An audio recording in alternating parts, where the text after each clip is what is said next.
ఓం శ్రీ గురుభ్యో నమః హరి ఓం శతాయువజ్రదేహాయ సర్వసంపత్కరాయ చ సర్వారిష్ట వినాశాయ నింబకం దళభక్షణం. అందరికీ నమస్కారం. చేబిఎం బాలసుబ్రహ్మణ్యం యూట్యూబ్ ఛానల్ ఆదరిస్తున్న ప్రేక్షకులకు ధన్యవాదములు. శ్రీ క్రోధినామ సంవత్సర ద్వాదశ గోచార రాశి ఫలితాల గురించి తెలుసుకుందాం. ఇవి కేవలం గోచార ఫలితాలు మాత్రమే. వ్యక్తిగత జాతకం అనుసరించి ఫలితాల్లో వ్యత్యాసాలు ఉంటాయని గమనించగలరు.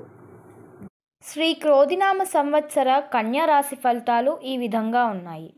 ఆదాయం 5, వ్యయం 5, రాజపూజ్యం 5, అవమానం 2. ఈ రాశి వారికి ఈ సంవత్సరంలో గురువు 9/4/2024 నుండి 1/5/2024 వరకు మేషంలో అనగా అష్టమ స్థాన స్థితి వలన ఆరోగ్య సమస్యలు ఉంటాయి. మానసిక ఆందోళన పెరుగుతుంది. 1/5/2024 నుండి 29/3/2025 వరకు వృషభ రాశిలో అనగా నవమ స్థానంలో సంచారం వల్ల ఆర్థికంగా అభివృద్ధి, తీర్థయాత్రలు చేయుట, కొత్త ప్రదేశ సందర్శన కలుగుతుంది. శని భగవానుడు 9/4/2024 నుండి 29/3/2025 వరకు షష్టమ స్థానమైన కుంభరాశిలో సంచారం వల్ల విరోధులపై విజయం కలుగుతుంది.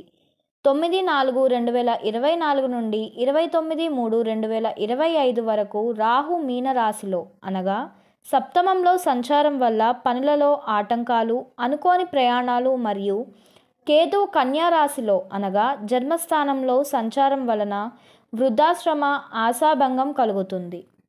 ఈ సంవత్సరం ప్రారంభంలో కొంత శ్రమించిన సంవత్సర మధ్యలో ఉత్సాహం, శుభకార్యాలలో పాల్గొనడం, వాహన యోగం కలుగుతుంది.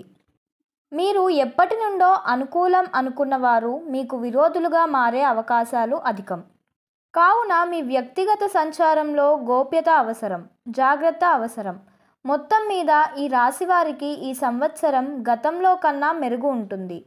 ఈ రాశివారు గ్రహదోష నివారణకు దత్తాత్రేయ హోమం నిర్వహించడం, శ్రీ దత్తాక్షేత్ర దర్శనం, పేదవారికి అన్నదానం, పేద పిల్లలకు పుస్తకాలు, దుస్తుల సహాయం వలన, గురుబలం, గురు ఆశీర్వాదం వలన మీకు శాంతి పరిహారాలు జరిగి ఈ సంవత్సరం శుభప్రదంగా ఉంటుంది.